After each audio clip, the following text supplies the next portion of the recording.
இனிமே கண்ணை மூடிட்டு கடலை எண்ணெய் வாங்கலாம்.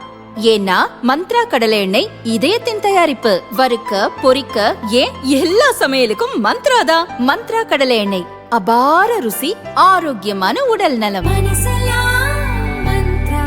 மேற்கு வங்கத்தின் டார்ஜிலிங்கில் கடந்த டிசம்பர் மாதம் இரு பிரிவினரிடையே நில தகராறு ஏற்பட்டது.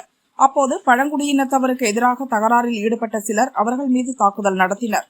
அப்போது பழங்குடியினத்தைச் சேர்ந்த 7 மாத கர்ப்பிணி மீதும் தாக்குதல் நடந்தது. இதில் படுகாயமடைந்த அந்த பெண் ஹாஸ்பிட்டலில் அனுமதிக்கப்பட்டார். பழங்குடியினத்தவர் மீது தாக்குதலில் ஈடுபட்டோரை கைது செய்ய வலியுறுத்தி அப்பகுதி மக்கள் போராட்டத்தில் ஈடுபட்டனர். அதற்கு மாறாக தாக்குதலுக்கு உள்ளான பழங்குடியினத்தவர் சிலரை போலீசார் கைது செய்தனர்.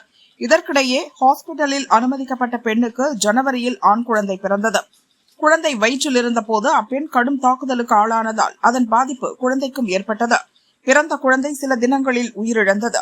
இதையடுத்து ஜன்ஜாதி சுரக்ஷா மஞ்ச் அமைப்பினர் பெரும் போராட்டத்தில் ஈடுபட்டனர். பழங்குடியினர் மீதான தாக்குதலில் ஈடுபட்டோர் மீது நடவடிக்கை எடுக்க வேண்டும் என வலியுறுத்தினர். இதையடுத்து பழங்குடியின பெண் மீது தாக்குதல் நடத்திய ஒருவர் மட்டும் கைது செய்யப்பட்டார். போலீசாரின் இந்த நடவடிக்கையை கண்டித்து மேற்கு வங்கத்தின் சிலிகுரியில் பெரும் போராட்டம் நடந்தது. ஜன்ஜாதி சுரக்ஷா மஞ்ச் மற்றும் மேலும் பல அமைப்புகள் இந்த போராட்டத்தில் ஈடுபட்டன. அவர்கள் அரசு அலுவலகங்களை முற்றுகையிட முயன்றதால் பரபரப்பு ஏற்பட்டது. அவர்களை தடுக்க பேரிகார்டுகள் வைக்கப்பட்டன.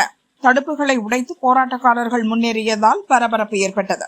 போலீசார் லேசான தடியடி நடத்தியும் கண்ணீர் புகை குண்டுகள் வீசியும் போராட்டக்காரர்களை விரட்டி அடித்தனர். இந்த சம்பவம் தொடர்பாக சிலர் கைதாகினர். இதற்கிடையே பழங்குடியினத்தவர் மீதான அத்துமீறலை கண்டித்து வரும் மார்ச் 7, 8ஆம் தேதி மிகப்பெரிய போராட்டம் நடத்த உள்ளதாக இன்றைய போராட்டத்தில் அறிவிக்கப்பட்டது. அப்போது மேற்கு வங்கத்திற்கு வருகை தரும் ஜனாதிபதியை சந்தித்து அவரிடம் முறையிட உள்ளதாகவும் போராட்டக் குழுவினர் கூறினர். மேற்கு வங்கத்தில் மம்தா பானர்ஜி தலைமையிலான திரிணாமுல் காங்கிரஸ் அரசு ரவுடிகளுக்கு ஆதரவாக செயல்படுவதாகவும் பழங்குடியினர் கடுமையாக பாதிக்கப்பட்டுள்ளதாகவும் போராட்டத்தில் ஈடுபட்டோர் குற்றம் சாட்டினர்.